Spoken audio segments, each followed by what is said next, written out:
ನಿಮ್ಮ ಮತ್ತೆ ದಯಾನಂದ್ ಸರ್ ಮಧ್ಯ ಯಾವ ರೀತಿಯಾದಂತಹ ಬಾಂಡಿಂಗ್ ಇದೆ? ನಮ್ಗೆ ಒಳ್ಳೆ ಸ್ನೇಹಿತರು. ಯಾಕಂದರೆ ನಾವು ಅವರು ಸುಮಾರು 13-14 ವರ್ಷದಿಂದ ಪರಿಚಯ. ಬಿಕಾಸ್ ಈಗ ಅವರು ಒಂದು ಪೊಲೀಸ್ ಅಧಿಕಾರಿ ಆಗಿರೋದ್ರಿಂದ ಎಲ್ಲೋ ಒಂದು ಕಡೆ ಬೆಂಗಳೂರು ಸಿಟಿನ ಡೆವಲಪ್ ಮಾಡುವಂತ ಈ ತರ ಒಂದು ಆಕ್ಟಿವಿಟೀಸ್ ಅಲ್ಲಿ ತುಂಬಾ ಇನ್ವಾಲ್ವ್ ಆಗಿರ್ತಾರೆ. ಬ್ಯಾಂಗ್ಳೂರ್ ಡೆವಲಪ್ಮೆಂಟ್ ಅಂದರೆ ನಾವು ಜನರಲಿ ಮಾತಾಡ್ತೀವಿ, ಹೇಗೆ ನಾವು ಸುತ್ತಮುತ್ತ ಹೇಗಿರಬೇಕು, ಸ್ವಚ್ಛತೆ ಹೇಗೆ ಕಾಪಾಡ್ಕೊಳ್ಬೇಕು ಅಂತ. ಅಂದ್ರೆ ಇವಾಗ ಡಿಸಿಪ್ಲಿನ್ ಅನ್ನೋದು ಒಂದು ಇಂಡಿವಿಜುವಲ್ ಲೈಫ್ ಅಲ್ಲಿ ಎಷ್ಟು ಇಂಪಾರ್ಟೆಂಟ್ ಆಗುತ್ತೆ? ಡಿಸಿಪ್ಲಿನ್ನು ತಂದೆ ತಾಯಿಯಿಂದ ಶುರು ಆಗಬೇಕು. ಅದು ತಂದೆ ತಾಯಿ ಮಕ್ಳಿಗೆ ಹೇಗೆ ಹೇಳ್ಕೊಡ್ತಾರೆ ಅಲ್ಲಿಂದ ಶುರು ಆಗಬೇಕು. ತಂದೆ ತಾಯಿಯೇ ನೀವು ನಿಮ್ಮ ಮಕ್ಳಿಗೆ ಹೇಳ್ಕೊಡ್ಲಿಲ್ಲ, ಅವರೇ ಮಕ್ಳು ಏನು ಕಲಿತಾರೆ? ನಿಮ್ಮ ತಂದೆ ತಾಯಿ ನೋಡಿ ಕಲಿತಾರೆ. ನೀವು ಹಂಗೆ ಇದ್ರೆ ಅವರು ಅದನ್ನೇ ಫಾಲೋ ಮಾಡ್ತಾರೆ. ಸೊ ನಿಮ್ಮ ಪ್ರಕಾರ ಸಕ್ಸಸ್ ಅಂದ್ರೆ ಏನು?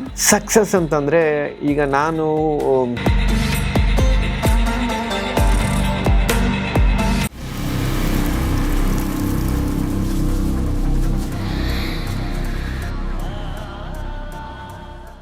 ಸೊ ನಿಮ್ಮ ಮತ್ತೆ ದಯಾನಂದ್ ಸರ್ ಮಧ್ಯ ಯಾವ ರೀತಿಯಾದಂತಹ ಬಾಂಡಿಂಗ್ ಇದೆ? ನಮ್ಗೆ ಒಳ್ಳೆ ಸ್ನೇಹಿತರು. ಯಾಕಂದರೆ ನಾವು ಅವರು ಸುಮಾರು 13-14 ವರ್ಷದಿಂದ ಪರಿಚಯ. ಜಿಮ್ಮಲ್ಲಿ ನಾವು ಅವರು ವರ್ಕೌಟ್ ಮಾಡ್ತೀವಿ, ಒಟ್ಟಿಗೆ ನಾವೆಲ್ಲ ವರ್ಕೌಟ್ ಮಾಡ್ತಿದ್ವಿ. ಓಕೆ. ಒಂದು 7-8 ವರ್ಷ ನಾವು ಒಟ್ಟಿಗೆ ವರ್ಕೌಟ್ ಮಾಡ್ತೀವಿ. ಅದಾದಮೇಲೆ ಬೈಕ್ ರೈಡು ಸ್ನೇಹಿತರಾದ್ರಿ, ನಾವು ಒಟ್ಟಿಗೆ ಟ್ರೆಕ್ಕಿಂಗ್ ಮಾಡ್ತಾಯಿದ್ವಿ. ಸೊ ಹೀಗೆ ಈಗ ಒಂದು ಆತ್ಮೀಯತೆ ಇದೆ. ಸೊ ಅವರು ಒಂಥರ ಅವರಿಂದ ಎಷ್ಟೋ ನಾನು ಕಲಿತೆ. ಅಂದರೆ ಒಳ್ಳೆತನಗಳು ಹೇಗಿರಬೇಕು, ತುಂಬ ಒಳ್ಳೆಯ ವಿಚಾರಗಳು ನಮಗೆ ಹೇಳ್ಕೊಡ್ತಾರೆ. ಡೈರೆಕ್ಟ್ ಅಲ್ಲ ಅಂದ್ರೂ ಇಂಡೈರೆಕ್ಟಾಗಿ ನಮಗೆ ವಿಚಾರಗಳು ಹೇಳ್ಕೊಡ್ತಾರೆ. ಹೇಗಿರಬೇಕು, ನಾವು ಯಾವ ಥರ ನಡವಳಿಕೆಯಿಂದ ಇರಬೇಕು ಅಂತ ತುಂಬ ವಿಚಾರಗಳು ಕಲಿತೆ ನಾನು. ನೋಡಿ ಇವಾಗ ಈ ನಾಗರಿಕ ಪ್ರಜ್ಞೆ ಬಗ್ಗೆ ನಾನು ಇಷ್ಟು ಮಾತಾಡ್ತೀನಿ ಅಂದರೆ ಅವ್ರು ನಂಗೆ ಇನ್ಫ್ಲುಯೆನ್ಸ್ ಮಾಡಿದ್ದಾರೆ ನನಗೆ. ಬಿಕಾಸ್ ಈಗ ಅವರು ಒಂದು ಪೊಲೀಸ್ ಅಧಿಕಾರಿ ಆಗಿರೋದ್ರಿಂದ ಎಲ್ಲೋ ಒಂದು ಕಡೆ ಬೆಂಗಳೂರು ಸಿಟಿನ ಡೆವಲಪ್ ಮಾಡುವಂತ ಒಂದು ನಿಟ್ಟಿನಲ್ಲಿ ಈಗ ಅವರು ಅಫ್ಕೋರ್ಸ್ ಈಗ ಡಿಸಿಪ್ಲಿನ್ ಆಗಿರ್ಬೋದು, ಈ ಥರ ಒಂದು ಆಕ್ಟಿವಿಟೀಸ್ ಅಲ್ಲಿ ತುಂಬ ಇನ್ವಾಲ್ವ್ ಆಗಿರ್ತಾರೆ. ಸೊ ಅದ್ರ ರಿಲೇಟೆಡ್ ಏನಾದರೂ ಮಾತಾಡ್ತಿರ್ತಾರಾ ಬ್ಯಾಂಗ್ಳೂರ್ ಡೆವಲಪ್ಮೆಂಟ್ ಬಗ್ಗೆ? ಬ್ಯಾಂಗ್ಳೂರ್ ಡೆವಲಪ್ಮೆಂಟ್ ಅಂದರೆ ನಾವು ಜನರಲಿ ಮಾತಾಡ್ತೀವಿ, ಹೇಗೆ ನಾವು ನಮ್ಮ ಸುತ್ತಮುತ್ತ ಹೇಗಿರಬೇಕು, ಸ್ವಚ್ಛತೆ ಹೇಗೆ ಕಾಪಾಡ್ಕೊಳ್ಬೇಕು ಅಂತ. ಸೊ ಇದ್ರ ಬಗ್ಗೆ ನಾವು ಆದಷ್ಟು ನಾವು ಮಾತಾಡ್ತೀವಿ. ಉದಾಹರಣೆಗೆ ನಾವು ಒಂದು ಎಂಕ್ರೋಚ್ಮೆಂಟ್ ಬಗ್ಗೆ, ಲೇಕ್ ಎಂಕ್ರೋಚ್ಮೆಂಟ್ ಹೆಂಗೆ ನಮ್ಮ ಒಂದು ಕೆಲವು ಕಡೆ ಎಲ್ಲ ಕೆರೆಗಳು ಬೆಂಗಳೂರಲ್ಲೇ ತುಂಬೋಗಿ ಅದನ್ನೆಲ್ಲ ನಾಶ ಮಾಡಿ ಮಣ್ಣು ತುಂಬಿ ಹೇಗೆ ಬಿಲ್ಡಿಂಗ್ ಕಟ್ತಾ ಇದ್ದಾರೆ, ಹೌದು, ರಿಯಲ್ ಎಸ್ಟೇಟ್ ಹೇಗೆ ಬರ್ತಿದೆ, ಕೆರೆ ನಾಶ ಆಗ್ತಿದೆ, ಇದರಿಂದ ಏನು ಪರಿಣಾಮ ಆಗುತ್ತೆ ಬೆಂಗಳೂರು ಮೇಲೆ, ಇದ್ರ ಬಗ್ಗೆ ಎಲ್ಲ ನಾವು ಡಿಸ್ಕಸ್ ಮಾಡ್ತಿರ್ತೀವಿ. ಇದಕ್ಕೇನು ಪರಿಹಾರ ಅಂತ. So where is a root cause, ಎಲ್ಲಿಂದ ರೂಟ್ ಕಾಸ್, ಯಾರು ಇದಕ್ಕೆಲ್ಲ ಜವಾಬ್ದಾರಿ ಅಂತ. ಓಕೆ. ಸೊ ಈ ಥರ ಎಷ್ಟೊಂದು ವಿಚಾರಗಳು ಮಾತಾಡ್ತಿರ್ತೀವಿ. ಇದ್ರ ಬಗ್ಗೆ ನಮಗೂ ನಾವು ಅದ್ರ ಬಗ್ಗೆ ಇವಾಗ ನಾವು ಆ ಜಾಗದಲ್ಲೇ ಯಾರಾದರೂ ನಮ್ಮವರು ಒಂದು ಅಪಾಯಿಂಟ್ಮೆಂಟ್ ತೊಗೊಂಡ್ರೆ ನಾವು ಅದಕ್ಕೆ ಮಾಡೋದು ಪಾಪಕ್ಕೆ ನಾವು ಒಂದು ಪಾಲುದಾರ ಆಗಿರ್ತೀವಿ. ಕರೆಕ್ಟ್ ಅಲ್ಲ? ಸೊ ಅದು ನಾವು we should be aware of it. Okay. So ಈಗ ನೀವು ಇಂಟರ್ನ್ಯಾಷನಲ್ ಲೆವೆಲಲ್ಲಿ ಚಾಂಪಿಯನ್ಶಿಪ್ ಎಲ್ಲ ಅಟೆಂಡ್ ಮಾಡ್ಕೊಂಡು ಬಂದಿದ್ದೀರಾ. ಸೊ ಕಂಪ್ಯಾರಿಟಿವ್ಲಿ ಈಗ ಇಂಡಿಯನ್ ಲೈಫ್ ಸ್ಟೈಲ್ಗೂ ಇಂಟರ್ನ್ಯಾಷನಲ್ ಲೆವೆಲಲ್ಲಿ ಅಬ್ರಾಡ್ ಲೈಫ್ ಸ್ಟೈಲ್ಗೂ ಏನು ವ್ಯತ್ಯಾಸಗಳಿರುತ್ತೆ? ವ್ಯತ್ಯಾಸ ಅಂತಂದರೆ ಇವಾಗ ಅಲ್ಲಿ ಹೋದಾಗ ಅಲ್ಲಿ ಆರೋಗ್ಯದ ಬಗ್ಗೆ ಜಾಸ್ತಿ ಗಮನ ಕೊಡ್ತಾರೆ. ನಾನು ನೋಡ್ದಂಗೆ ಅಲ್ಲಿ ಪ್ರತಿಯೊಬ್ಬರು ಆರೋಗ್ಯದ ಬಗ್ಗೆ ಜಾಸ್ತಿ ಕೊಡ್ತಾರೆ, ಅವರ ಪರ್ಸ್ನಲ್ ಲೈಫ್ ಬಗ್ಗೆ ಚೆನ್ನಾಗಿ ಗಮನ ಕೊಡ್ತಾರೆ. ಆಮೇಲೆ ಸ್ವಚ್ಛತಾ, ಕ್ಲೀನ್ನೆಸ್, ಎಲ್ಲ ರೋಡು ಗೀಡು ಎಲ್ಲ ನೀಟ್ ಆ್ಯಂಡ್ ಕ್ಲೀನಾಗಿರುತ್ತೆ. ನಮ್ಮಲ್ಲೇ ಎಷ್ಟು ನಮ್ಮ ದೇಸಿ ಆಹಾರಗಳದ್ದು ಎಷ್ಟು ಚೆನ್ನಾಗಿದೆ. ರಾಗಿ ರೊಟ್ಟಿ, ಜೋಳದ ರೊಟ್ಟಿ, ಮುದ್ದೆ ಎಲ್ಲ. ನಾವು ಏನು ತಿಂತಾಯಿದ್ವಿ ಇವಾಗ, ನಾವು ಏನು ಆಹಾರ ಸ್ವೀಕರಿಸ್ತಾ ಇದ್ವಿ, ಏನು ತಿಂತಾಯಿದ್ವಿ, ನಮ್ಮ ಆರೋಗ್ಯ ಇವಾಗ ಹೇಗಾಗಿದೆ. ಇಡೀ ಭಾರತ ದೇಶದಲ್ಲೇ ನಂಬರ್ 1 ಡಯಾಬಿಟಿಕ್ ಕಂಟ್ರಿ ಅಂದರೆ ನಮ್ಮ ಭಾರತ ದೇಶ. ಬಿಕಾಸ್ ನಮ್ಮ ಆಹಾರ ಪದ್ಧತಿ ಸರಿ ಇಲ್ಲ. ಆಮೇಲೆ ನಾವು ಎಷ್ಟು ಸ್ವಚ್ಛತೆ ಕಾಪಾಡ್ಕೊಂಡಿದ್ದೀವಿ, ನಮ್ಮ ರೋಡುಗಳು ಎಷ್ಟು ಚೆನ್ನಾಗಿ ಕ್ಲೀನ್ ಇದೆಯಾ, ನಾವು ಎಲ್ಲಿ ಓಡಾಡ್ತಾ ಇದ್ವಿ, ನಮಗೆ ಓಡಾಡೋಕ್ಕೆ ಫುಟ್ಪಾತ್ ಇಲ್ಲ. ನಮಗೆ ಫುಟ್ಪಾತ್ ಇವಾಗ ಗ್ರೇಟರ್ ಬೆಂಗಳೂರು ಮಾಡಬೇಕು ಅಂತ ಇದ್ದಾರೆ. ಗ್ರೇಟರ್ ಬೆಂಗಳೂರು ಗೌರ್ಮೆಂಟ್ ಮಾಡಬಹುದು, ಬಟ್ ನಮ್ಮ ರೆಸ್ಪಾನ್ಸಿಬಿಲಿಟಿ ಏನು? ನಾವು ಅದಕ್ಕೆ ಏನು ಇನಿಷಿಯೇಟಿವ್ ತಗೊತೀವಿ? ನಮ್ಮದು ಒಂದು ಜವಾಬ್ದಾರಿ ಇರಬೇಕಲ್ಲ. ಇವಾಗ ನಾವು ಆಗಲಿ ರೋಡಲ್ಲಿ ಕಸ ಹಾಕ್ಬಾರ್ದು ಅನ್ನೋ ಪರಿಜ್ಞಾನ ಇರಬೇಕು. 3ನೇ 4ನೇ ವ್ಯಕ್ತಿಗೆ ಇರಬೇಕಲ್ಲ, ಅಲ್ಲಿ ಅವ್ನು ಬಿಸಾಕ್ತಾ ಹೋಗ್ತಾ ಇರ್ತಾನೆ. ಅದು ಪ್ರತಿಯೊಬ್ಬರಲ್ಲಿ ಬರಬೇಕು. ರೋಡು ನಂದು, ನಾನು ಕ್ಲೀನಾಗಿ ಇಡಬೇಕು, ಈ ದೇಶ ನಂದು, ಈ ನಗರ ನಂದು ಅಂತ. ಸೊ ಅದಿರಬೇಕು. ಸೊ ಈ ಥರ ಮನೋಭಾವ ಇರೋದ್ರಿಂದ ನಮ್ಗೇನಾಗೋಗ್ಬಿಟ್ಟಿದೆ, ಜನ ಕೇರ್ಲೆಸ್ ಆಗೋಗ್ಬಿಟ್ಟಿದ್ದಾರೆ. ನಮ್ಮನೆ ಮಾತ್ರ ಚೆನ್ನಾಗಿ ಇಟ್ಕೊತೀವಿ, ರೋಡ್ ಹೆಂಗಾದ್ರು ಬೀದಿ ಆಚೆ ಹೆಂಗಾದ್ರು ಗಲೀಜಿರಲಿ ಅಂತ ಇಟ್ಕೊಂಡ್ಬಿಟ್ಟಿದ್ದಾರೆ. ಸೊ ಅದು ಸ್ವಲ್ಪ ಚೇಂಜ್ ಆಗಬೇಕು. ಇನ್ನೊಂದು ವಿಚಾರ, ನಾವು ಪ್ರತಿಯೊಂದು ದೇಶಕ್ಕೆ ಹೋದ್ರೂ ನಾವು ಒಬ್ಬ ಪ್ರತಿನಿಧಿ, ಆ ದೇಶದ ಪ್ರತಿನಿಧಿ. ಇವಾಗ ಇಂಡಿಯನ್ಸ್ ಉದಾಹರಣೆಗೆ ನೋಡಿರ್ಬೋದು, ನಾವು ಭಾರತ ದೇಶದವರು ಯಾರೇ ಹೋದ್ರೆ ಒಂದು ಒಳ್ಳೆ ಹೆಸರು ತಗೊಂಡು ಬರಬೇಕಲ್ಲಿ. ನಾವಿಲ್ಲಿ ಮೊನ್ನೆ ಯಾವುದೋ ಒಂದು ಟಿ ವಿಲಿ ನೋಡಿದೆ, ಯಾರೋ ಒಬ್ಳು ಯಾವುದೋ ಅಮೇರಿಕದ ನೀವು ನೋಡಿರ್ಬೋದು, ಯಾವುದೋ ಶಾಪ್ ಲಿಫ್ಟಿಂಗ್ ಕದ್ದಿರೋದು. ಇಂಥ ವಿಚಾರಗಳು ಏನಾಗುತ್ತೆ, ನಮಗೆ ಸ್ವಲ್ಪ ಇಂಡಿಯನ್ಸ್ ಅಂದ ತಕ್ಷಣ ಕೆಲವರು ಬೇಜಾರು ಮಾಡ್ಕೊಂಡ್ಬಿಡ್ತಾರೆ. ಈಗ ಯಾವುದೋ ಒಂದು ಒಳ್ಳೆ ಜಾಗಕ್ಕೆ ಹೋಗಿರ್ತೀವಿ, ಅಲ್ಲಿ ಹೋಗಿ ಆ ಜಾಗ ನೋಡಿ ಎಂಜಾಯ್ ಮಾಡಿ ಬರಬೇಕು, ಫೋಟೋ ಗಿಡ ತಗೊಂಡು ಬರಬೇಕು. ತುಂಬ ಜನ ಹೋಗಿ ರೀಲ್ಸ್ ಮಾಡಿಕೊಂಡು ಅದನ್ನು ಅಲ್ಲಿ ಡ್ಯಾನ್ಸ್ ಮಾಡ್ಕೊಂಡು ಅಲ್ಲಿರೋರಿಗೆಲ್ಲ ಸ್ವಲ್ಪ ಅನ್ಕಂಫರ್ಟಬಲ್ ಫೀಲ್ ಮಾಡ್ಕೊಂಡು ಬರ್ತಾರೆ. ಅವಾಗ ಏನು why you people are doing this ಅಂತಾರೆ.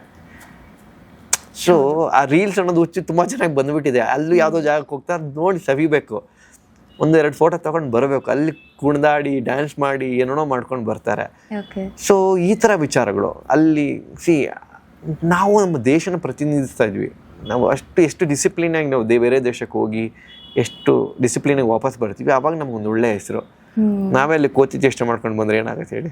ಸೊ ಇದೆಲ್ಲ Civic sense, part of Civic sense. ಇದು ನಾವು ಬದಲಾಗಬೇಕಿದು. ಅಂದ್ರೆ ಇವಾಗ ಡಿಸಿಪ್ಲಿನ್ ಅನ್ನೋದು ಒಂದು ಇಂಡಿವಿಜುವಲ್ ಲೈಫಲ್ಲಿ ಎಷ್ಟು ಇಂಪಾರ್ಟೆಂಟ್ ಆಗುತ್ತೆ? ಡಿಸಿಪ್ಲಿನ್ನು ತಂದೆ ತಾಯಿಯಿಂದ ಶುರು ಆಗಬೇಕು. ಅದು ತಂದೆ ತಾಯಿ ಮಕ್ಳಿಗೆ ಹೇಗೆ ಹೇಳ್ಕೊಡ್ತಾರೆ ಅಲ್ಲಿಂದ ಶುರು ಆಗಬೇಕು. ಅವಾಗ ಶುರು ಹೋದರೆ ಒಂದು ಮಟ್ಟಕ್ಕೆ ಅದು ಬರುತ್ತೆ. ತಂದೆ ತಾಯಿಯೇ ನೀವು ನಿಮ್ಮ ಮಕ್ಳಿಗೆ ಹೇಳ್ಕೊಡ್ಲಿಲ್ಲ, ಅವರೇ ಮಕ್ಳು ಏನು ಕಲಿತಾರೆ, ನಿಮ್ಮ ತಂದೆ ತಾಯಿ ನೋಡಿ ಕಲಿತಾರೆ. ನೀವು ಹಾಗೆ ಇದ್ರೆ ಅವರು ಅದನ್ನೇ ಫಾಲೋ ಮಾಡ್ತಾರೆ. ಸೊ ಅಲ್ಲಿಂದ ಸ್ಟಾರ್ಟ್ ಆಗಬೇಕು ಅದು.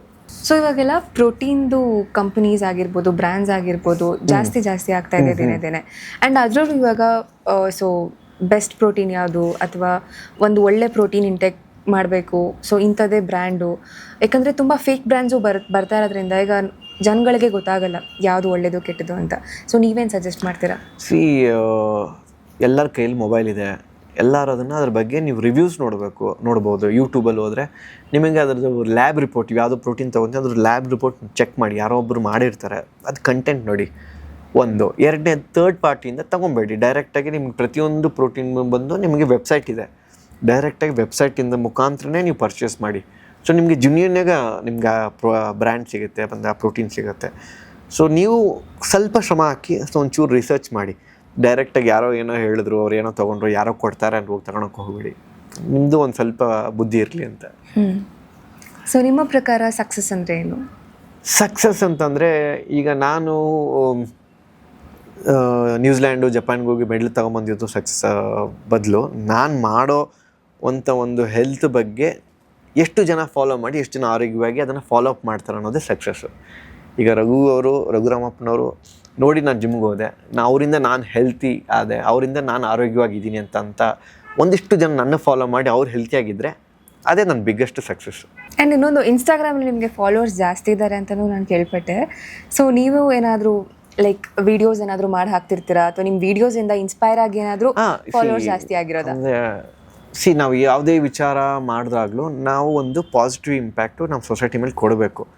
ಸೊ ನಾವು ನಮ್ಮಲ್ಲಿ ಅಷ್ಟು ಜನ ಫಾಲೋ ಮಾಡ್ತಾ ಇದ್ದಾರೆ ಅಂತಂದರೆ ನಾವು ಒಬ್ವಿಯಸ್ಲಿ ಒಂದು ಒಳ್ಳೆ ಕಾರ್ಯ ಮಾಡಬೇಕು. ಅಟ್ಲೀಸ್ಟ್ ಅಷ್ಟು 1000 ಜನ ಮಾಡಿಲ್ಲ ಅಂದ್ರೆ 10 ಜನ ಮಾಡಿದ್ರು ನಮ್ಗೆ ಖುಷಿ ಆಗುತ್ತೆ. ಇವಾಗ ನಾವು ಯಾವುದೋ ಒಂದು ಕಡೆ ಹೋಗಿ ಒಂದು 100 ಗಿಡ ನೆಡ್ತಾ ಇದೀವಿ ಅಂದರೆ 1000 ಜನ ನೋಡ್ತಿದ್ದಾನೆ, 1000 ಜನ ನೆಡೋದು ಬೇಡ, ಅಟ್ಲೀಸ್ಟ್ 10 ಜನ ನೆಟ್ಟರು ನಂಗೆ ಖುಷಿನೇ.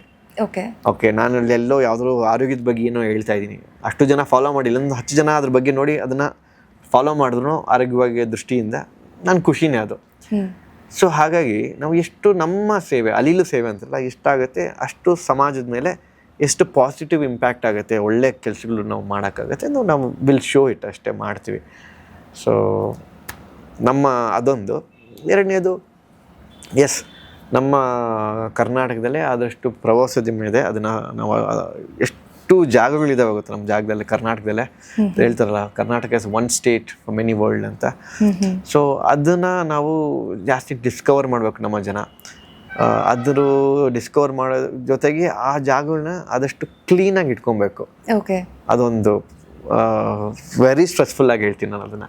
ಓಕೆ, ಸೊ ಈಗ ಮುಂಬರುವಂತಹ ದಿನಗಳಲ್ಲಿ ನೀವೇನಾದರೂ ನಮ್ಮ ಈ ಒಂದು ಬ್ಯಾಂಗ್ಳೂರ್ ಸಿಟಿಗೆ ಈ ಒಂದು ಹೆಲ್ತ್ ಬಗ್ಗೆ ಆಗಲಿ ಅಥವಾ ಫಿಟ್ನೆಸ್ ಬಗ್ಗೆ ಆಗಲಿ ಏನಾದರೂ ಒಂದು ಅರಿವು ಮೂಡಿಸುವಂಥ ಕೆಲಸ ಅಥವಾ ಕ್ಯಾಂಪೇನ್ಸ್ ಏನಾದರೂ ಕೈಗೆತ್ಕೊಳ್ಳುವಂಥ ಪ್ರಯತ್ನ ಏನಾದರೂ ಮಾಡಿ? ಖಂಡಿತವಾಗ್ಲು ಮಾಡ್ತೀನಿ. ಅದು ಯಾವುದಾದ್ರೂ ಮುಖಾಂತರ ಬಂದರೆ, ಜನಕ್ಕೆ ತಲುಪಿಸುವಂಥ ವಿಚಾರ ಬಂದರೆ ಖಂಡಿತವಾಗ್ಲೂ ಮಾಡ್ತೀನಿ. ನೋಡೋಣ ಅದು ಯಾವ ಮುಖಾಂತರ ಆಗುತ್ತೆ ಅಂತ ಗೊತ್ತಿಲ್ಲ.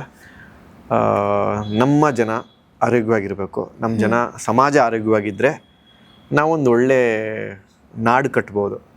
ಕರೆಕ್ಟ್ ಅಲ್ವಾ? ಆರೋಗ್ಯವಂತರ ಸಮಾಜ ಬೇಕು ನಮಗೆ. ಸೊ ಈ ಒಂದು ಪಾಡ್ಕಾಸ್ಟ್ ನೋಡ್ತಾ ಇರುವಂತಹ ಆಡಿಯನ್ಸ್ಗೆ ಏನಾದರೂ ಒಂದು ನಮ್ಮ ಸೊಸೈಟಿಗೆ ಮೆಸೇಜ್ ಕೊಡಬೇಕು ಹೆಲ್ತ್ ಬಗ್ಗೆ, ಫಿಟ್ನೆಸ್ ಬಗ್ಗೆ ಅಂತಂದರೆ ಯು ಕ್ಯಾನ್ ಟೆಲ್. ನಿಮ್ಗೆ 24 ಗಂಟೆ ತಾಸು ಸಮಯ ಇದೆ. ನಾವು ದುಡಿತೀವಿ, ನಿದ್ದೆ ಮಾಡ್ತೀವಿ, ಎಲ್ಲದಕ್ಕೂ ನಾವು ಮೀಸಲಿಡ್ತೀವಿ. ಊಟಕ್ಕಂತ ಈ ಟೈಮ್ ಇಡ್ತೀವಿ. ಆರೋಗ್ಯ ದೃಷ್ಟಿಯಲ್ಲಿ ಬಂದಾಗ ನಾವು ನಮ್ಮ ಮೇಲೆ ಇನ್ವೆಸ್ಟೇ ಮಾಡಲ್ಲ. ಅಟ್ಲೀಸ್ಟ್ ದಿನಕ್ಕೆ ಒಂದು ಅರ್ಧ ಗಂಟೆ ನಮ್ಮ ಆರೋಗ್ಯದ ಮೇಲೆ ನಾವು ಎಕ್ಸಸೈಸ್ ಮಾಡಿ, ಏನಂದ್ರೆ ಸೂರ್ಯನ ಯೋಗ ಆದರೂ ಮಾಡಿ ಅಥವಾ ಜಿಮ್ಗಾದ್ರೂ ಹೋಗಿ ಜಸ್ಟ್ ಅರ್ಧ ಗಂಟೆಯಿಂದ 45 ನಿಮಿಷ ನಿಮ್ಮ ದೇಹದ ಮೇಲೆ ನೀವು ಇನ್ವೆಸ್ಟ್ ಮಾಡಿ. ನಿಮ್ಮ ಮುಂದಿನ ದಿನಗಳಲ್ಲಿ ಅದು ನಿಮಗೆ ಒಂದು ಒಳ್ಳೆಯ ಬೆನಿಫಿಟ್ಸ್ ಕೊಡುತ್ತೆ. ಸೊ ಆರೋಗ್ಯದ ಬಗ್ಗೆ ಅಷ್ಟು ಕಾಳಜಿ ವಹಿಸಿ ಅಷ್ಟೇ. ಹೇಗೆ ನೀವು ದುಡಿತೀರಾ ಹಾಗೆ ನಿಮ್ಮ ದೇಹದ ಮೇಲೂ ಇನ್ವೆಸ್ಟ್ ಮಾಡಬೇಕು. So finally thank you so much. ಇವತ್ತು ನಮ್ಮ ಪಾಡ್ಕಾಸ್ಟ್ಗೆ ಬಂದು ನಿಮ್ಮ ಒಂದು ಲೈಫ್ ಜರ್ನಿಯ ಬಗ್ಗೆ ಎಲ್ಲ ಇನ್ಫಾರ್ಮೇಷನ್ನ ನಮ್ಮ ಜನರಿಗೆ ತಿಳಿಸ್ಕೊಟ್ರಿ. ಸೊ ಮುಂಬರುವಂತಹ ದಿನಗಳಲ್ಲಿ ಇನ್ನೂ ಹೆಚ್ಚೆಚ್ಚು ಕಾಂಪಿಟೇಷನ್ಸ್ ನೀವು ಅಟೆಂಡ್ ಮಾಡೋ ಥರ ಆಗಲಿ. ಸೊ ನಮ್ಮ ಇಂಡಿಯಾಗೆ ಒಳ್ಳೆ ಹೆಸರು ತಂದು ಕೊಟ್ಟಿದ್ದೀರಾ ಈಗ ಆಲ್ರೆಡಿ. ಸೊ ಮತ್ತಷ್ಟು ಹೆಸರು ಮಾಡುವಂಥದ್ದಾಗಲಿ. So thank you so much. Thank you ನನ್ನ ಈ ಪಾಡ್ಕಾಸ್ಟಿಗೆ ಇನ್ವೈಟ್ ಮಾಡಿದ್ದಕ್ಕೆ. Thanks a lot. ಸೊ ಇದಷ್ಟು ರಘು ಅವರೊಟ್ಟಿಗಿನ ಮಾತುಕತೆಗಳಾಗಿತ್ತು. ಸೊ ಮುಂದಿನ ಪಾಡ್ಕಾಸ್ಟ್ನಲ್ಲಿ ಮತ್ತೊಬ್ಬ ವಿಶೇಷ ಗೆಸ್ಟ್ ಜೊತೆ ನಿಮ್ಮ ಮುಂದೆ ನಾನು ಬರ್ತೀನಿ. ಅಲ್ಲಿವರೆಗೂ ಬಿಯಾಂಡ್ ಲಿಮಿಟ್ಸ್ ಚಾನೆಲ್ನ ನೋಡ್ತಾ ಇರಿ, ಲೈಕ್ ಮಾಡಿ, ಸಬ್ಸ್ಕ್ರೈಬ್ ಮಾಡಿ. Thank you.